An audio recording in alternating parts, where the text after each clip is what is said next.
Pónganse los cinturones de seguridad. ¿A cuánto les gusta que el Señor los exhorte para alinearse?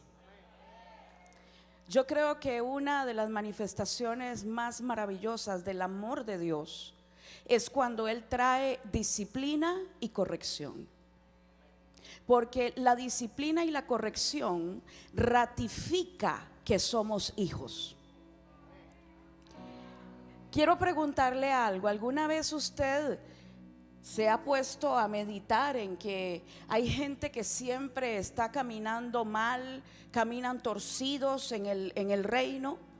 Nunca usted ve que esas acciones sean corregidas. Uno piensa que una persona está causando daño en la iglesia, que está haciendo mal, que está en pecado constantemente, y uno dice: Señor, pero ¿por qué no pasa nada? ¿Le ha pasado eso? Señor, ¿por qué tú no haces algo con esa persona? Yo un día le pregunté eso, y ¿sabe lo que me respondió? Yo no corrijo a los que no son mis hijos.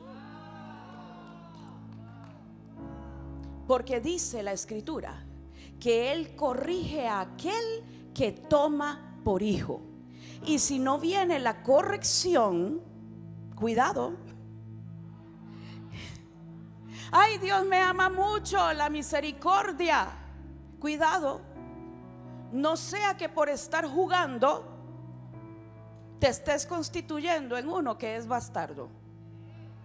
¿Ok? No es la clase de hoy. Hoy le voy a hablar de legalidad espiritual. Pero vamos a pedirle al Espíritu Santo que sea Él enseñándonos y guiándonos. Yo no quiero enseñarle yo quiero que sea Él. Espíritu Santo, por favor, toma las palabras, Señor, que serán desatadas. Yo no quiero compartir nada que sea mío, de mi alma, de mi corazón. Yo quiero que tú tomes del buen depósito que tú mismo has colocado en mi espíritu y lo ministres a tu pueblo, Señor. Yo me hago a un lado, Espíritu de Dios, para que seas tú guiándonos a toda verdad en esta noche. Estamos hambrientos y sedientos de tu palabra, de tu presencia. Confirma, ratifica, Señor, en esta noche, y conforta los corazones que quizá no han entendido el por qué viven diferentes circunstancias que no se han alejado de sus vidas. Por más que oran y por más que ayunan, Espíritu Santo trae la llave de la revelación en esta noche y abre, Señor, nuestro entendimiento. Renueva nuestras mentes. Necesitamos ser renovados en el espíritu de nuestra mente. Y por favor, sigue edificándonos para que podamos ser usados contra las puertas del Hades. Para que en esta nación, en esta ciudad, en estos territorios, las puertas del Hades no sigan prevaleciendo, sino que se dé una avanzada, Señor, de tu reino. En el nombre de Jesús. Gracias, Señor. Amén y amén. Quizá en algún momento de su vida usted se habrá preguntado por qué hay gente de oración, hay gente de ayuno, hay intercesores que cada vez que salen a una batalla, a una guerra espiritual, terminan golpeados después de esa guerra. Posiblemente es gente que ama a Dios, es gente que quiere y obedece la palabra, pero usted dice: pero ¿por qué será que esa persona siempre está de un problema en otro problema? Le pasa de todo. ¿Se ha preguntado usted eso? O quizás a usted mismo: Señor, ¿por qué será que después de que hicimos esta guerra nos dieron palo por todo lado? ¿Le ha pasado alguna vez? El problema me dijo el Señor un día, no es que ores, la situación no es que ayunes. Aquí el asunto es un asunto de legalidad. Y me dijo, porque no basta tener una palabra, o no basta tener un llamado, no basta tener una asignación que yo le haya entregado a alguien. Me dijo, yo pude haberte dado a ti un llamado, pude haberte dado a ti una palabra profética donde te mostré lo que iba a suceder. Y me dijo el Señor, pero eso no es suficiente. Se necesita tener legalidad para poder ejercer y ejecutar la asignación que yo he entregado. Jesús cumplió en todas las cosas la instrucción, o sea, la ley de Dios. Él es la legalidad en plenitud. Cuando Él iba a ser llevado en su proceso hacia la meta de la resurrección, porque usted tiene que entender eso, el proceso de muerte no es para destrucción, es para resurrección. Cuando Él iba hacia ese proceso, Él dijo esto: he aquí que viene el príncipe de este mundo, pero Él no tiene nada en mí. Ahora usted dirá, pero es que yo no peco, yo no hago esto, yo no estoy en adulterio, yo no le voy a hablar de pecados groseros. Yo le voy a hablar de cosas profundas del corazón. Porque puede ser que usted no sea un fornicario, un adúltero, un borracho, un ladrón, un asesino, pero puede que sea un chismoso o un murmurador.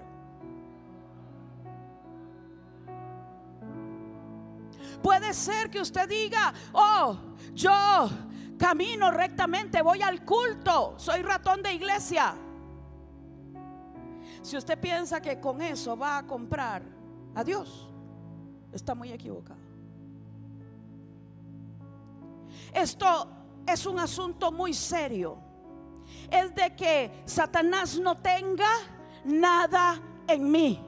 Porque si haya algo que le pertenezca dentro de mí, por ahí se va a infiltrar para golpearme en diferentes áreas. Cuando el Señor empezó a hablarme de esto hace muchos años atrás, me dijo, quiero que hagas una convocatoria de hombres. Yo estaba en Florida y le dije, Señor, esto fue hace como 15 años atrás, y le dije, Señor, yo mujer, una convocatoria de hombres, ¿quién va a venir? Y los hombres que me conocen saben cómo hablo, menos que vienen. Y el Señor me dijo, obedéceme, haz la convocatoria de hombres. Hice la convocatoria de hombres, me sorprendí, el lugar lleno.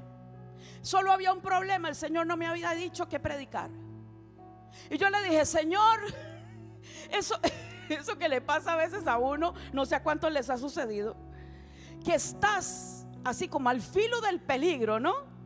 Y 2 minutos antes el Señor te dice, ven acá, te voy a hablar. Y recuerdo que ese día el Señor me dijo, quiero que le hables a los hombres esta palabra. Moisés tenía llamado, Moisés tenía asignación, Moisés tenía el testimonio de cuando lo llamé en medio de la zarza que ardía y no se consumía. Moisés tenía la orden mía de ir a decirle a Faraón, deja ir a mi pueblo. Y me dijo, pero ese mismo Moisés al que yo le dije que fuera a decirle a Faraón que dejara ir a mi pueblo, cuando fue de camino, yo le salí al encuentro para matarlo. Y yo le dije, yo no entiendo nada.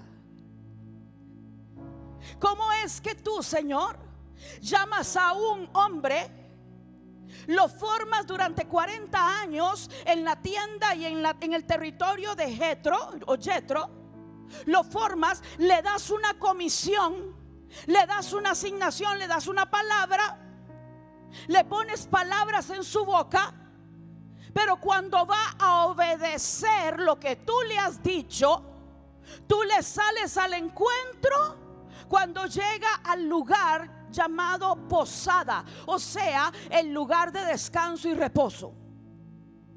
Y dice, y el Señor le salió al encuentro para matarlo. Dije, no entiendo.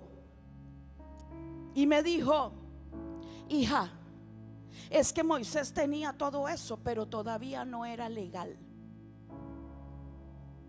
Por eso hay gente que cuando viene un profeta y le dice, te voy a usar aquí, te voy a usar allá, te voy a usar por allá. Por eso a mí no me gusta profetizarle a gente que todavía no está en legalidad. No lo hago. O voy y se lo digo a la autoridad de la casa y le digo, el Señor me mostró esto de tal persona, pero no está listo. ¿Sabe por qué? Porque aprendí que dar una palabra profética fuera de tiempo puede meter a esa persona en un problema, porque se cree que el cumplimiento es ya y es ahora. Dice la escritura, vamos a ir por favor a Éxodo capítulo 4.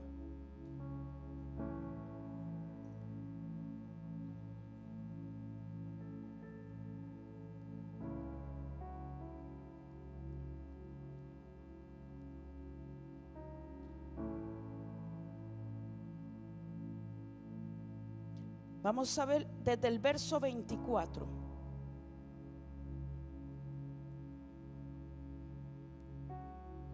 El Señor le había dicho en el verso 23 el mensaje que tenía que darle a Faraón.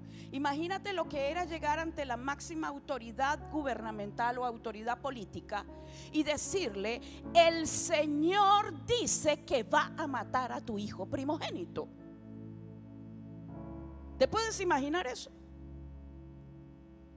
Ahora dice el verso 24, y aconteció en el camino que en una posada Jehová le salió al encuentro y quiso matarlo. Entonces Séfora era su esposa, tomó un pedernal afilado y cortó el prepucio de su hijo y lo echó a sus pies diciendo, a la verdad tú me eres un esposo de sangre. Así le dejó luego ir y ella dijo, esposo de sangre a causa de la circuncisión.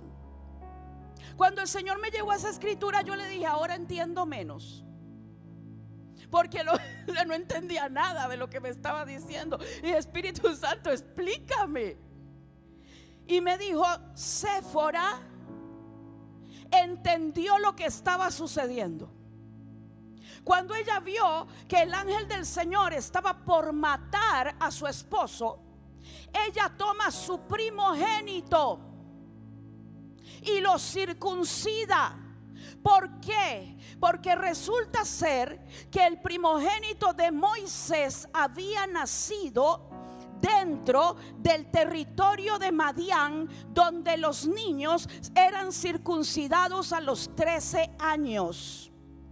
Moisés no tenía legalidad de ir delante de Faraón a decirle, el Señor va a matar a tu primogénito, porque su propio primogénito no estaba bajo el pacto de Dios con Abraham. Cuando el Señor le dice a Abraham, me vas a circuncidar todos los varones a los 8 días de haber nacido. O sea que la casa de Moisés vivía bajo la cubierta de Madián y no bajo la cubierta del pacto de Abraham.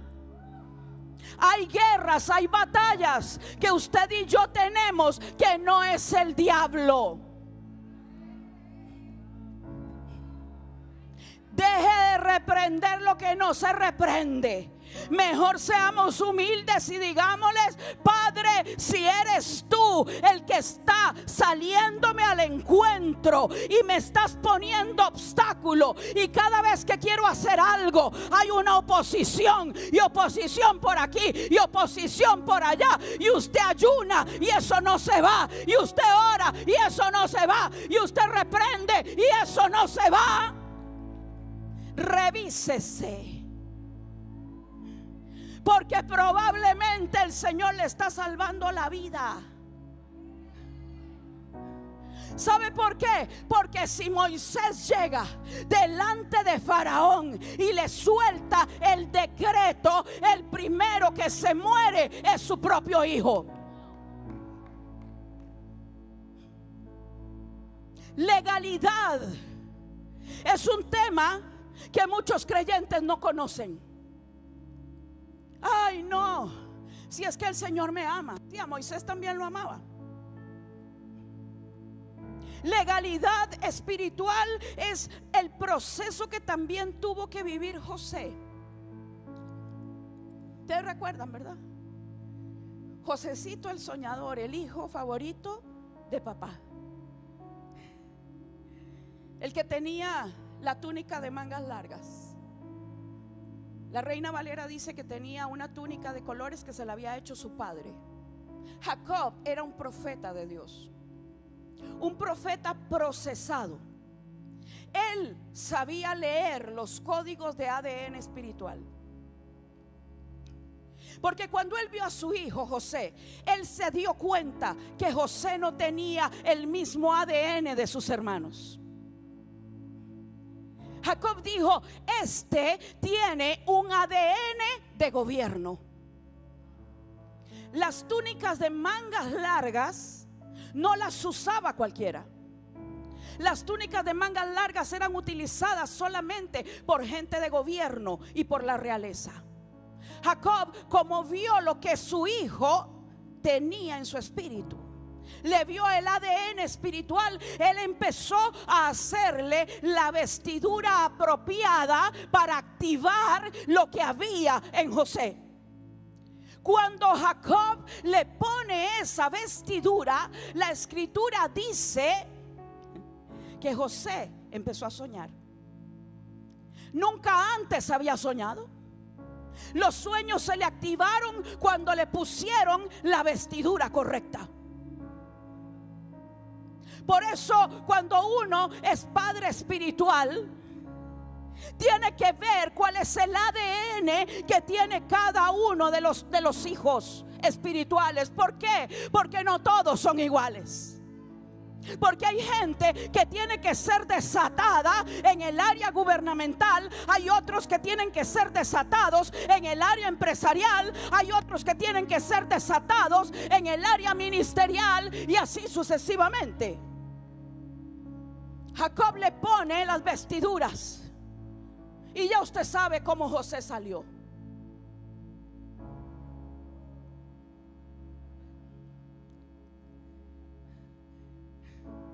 Dice que él empezó a soñar, y ¿sabe qué otra cosa dejó de hacer? El día que le vino la investidura, dejó de ser pastor de ovejas. Todos sus hermanos siguieron pastoreando ovejas. José nunca más volvió a pastorear ovejas. Hay una generación que el Señor le ha dado un manto gubernamental que no son para pastorear ovejas. Hay casas apostólicas y casas proféticas que no son casas de ovejas, son casas de leones, son casas de águilas, son casas de gente de guerra, donde las ovejitas entran y van directo al altar del sacrificio, porque necesitamos desatarlos en el llamado, la asignación y la legalidad que tienen que tener para poder operar en lo que el Señor depositó desde la eternidad en su espíritu. Ahora José empieza a soñar, le cuenta el sueño a sus hermanos. Eso es como cuando usted está en el culto, hacen un llamado, usted pasa, le ponen las manos, le profetizan y serás presidente de la república. Y usted sale, mire, que no sacó alas porque no tiene tanto calcio. Pero ¿verdad que sí? Yo me acuerdo, yo pasaba y las profecías venían, iban, y yo salía inflada en el ego. ¿Le ha pasado a alguien? A ver, solo a mí. No, yo salí inflada en mi ego muchas veces. Y el Señor tiene unas cuantas agujas especiales para desinflarte y tirarte al piso y decirte: sí, eso va a pasar, pero después de que se te salga todo eso que tienes adentro. Porque así como estás no me sirves. ¿Para qué quieres ser levantado? Como me dijo el Señor un día, ¿para qué quieres que te levante? ¿Para qué quieres que te use? ¿Para qué quieres que te unja? Porque me preguntó, ¿para qué es la unción? Para sanar enfermos, echar fuera demonios, resucitar muertos, caminar en tu poder. Me dijo: no, la unción es para que te mueras. Porque Jesús necesitó ser ungido para poder ir a la sepultura. Y si Él lo necesitó, ¿cuánto más la iglesia? Dios necesita levantar hombres y mujeres portadores de la unción, como la que desató aquella adoradora que vino a ungir a Jesús. Es la unción que unge al cuerpo para ir a la sepultura, porque sin sepultura no existe el poder de la resurrección. Y yo no quiero ministrar desde la posición terrenal, yo quiero ministrar desde la posición en lugares celestiales, porque ahí está el lugar donde hemos sido llamados a ejercer el poder del reino de los cielos. José, cuando le pusieron el manto, no solo se le activaron los sueños, se le activó el ego. Se levanta una mañana, me lo imagino, se pone la túnica de mangas largas,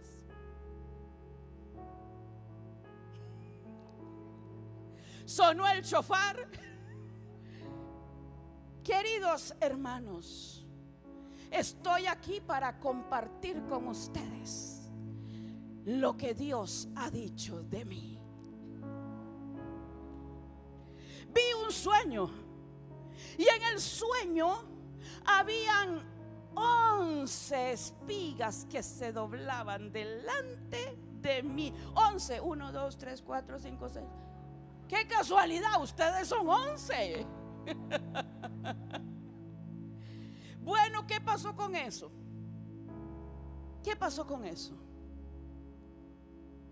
Despertó aún más la envidia. Ahora, con toda honestidad, si usted hubiese sido uno de los hermanos de José, ¿qué hace con él? No, yo lo vendo. Es que caía mal. No, de verdad, yo lo vendo. No, claro, no en este momento, antes de conocer al Señor. Bueno, como en la mitad de conocer al Señor.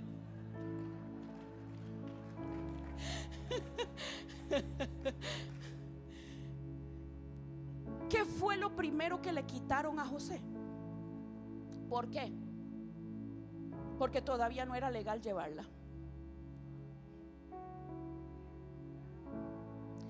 Generalmente el Señor te da un adelanto, una probadita de lo que puedes llegar a experimentar.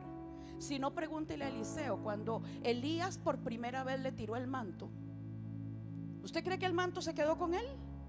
No, dice que Eliseo estaba arando con las 12 yuntas y él tenía la última. Y Elías pasó y le tiró el manto. Ahora, ¿sería legal que Eliseo se quedara con ese manto? No, porque no había pasado el proceso. Tuvo que seguir a Elías hasta que el proceso se completara. ¿Para qué? Para que pudiese ser el heredero del manto. ¿Me doy a entender? Bueno, lo mismo con José. Él no tenía legalidad para ponerse en ese momento la túnica de mangas largas. Nunca le sueltes a alguien algo para lo que no está listo, porque pones un peso que lo puede llevar a destrucción. Ahora mire, esto es tremendo. Él pierde la túnica y lo visten de esclavo. Cada vez que José iba a entrar en un proceso, le cambiaban la ropa. La vestidura cambiaba. Le ponen vestiduras de esclavo. Cuando llega a la casa de Potifar, le ponen el vestido, la vestidura, para que él pudiese estar ahí en la, siendo el, ¿cómo se llama? El sirviente en la casa de Potifar. Era vestidura de esclavo. Cuando la mujer de Potifar, dice una versión hebrea, dice, le echó el ojo. Dice que se quedó con qué de José en la mano. Con la vestidura. Porque el Señor le iba a entregar la siguiente vestidura para la cual estaba listo. De esclavo a preso, delincuente. El proceso de la calumnia y la difamación.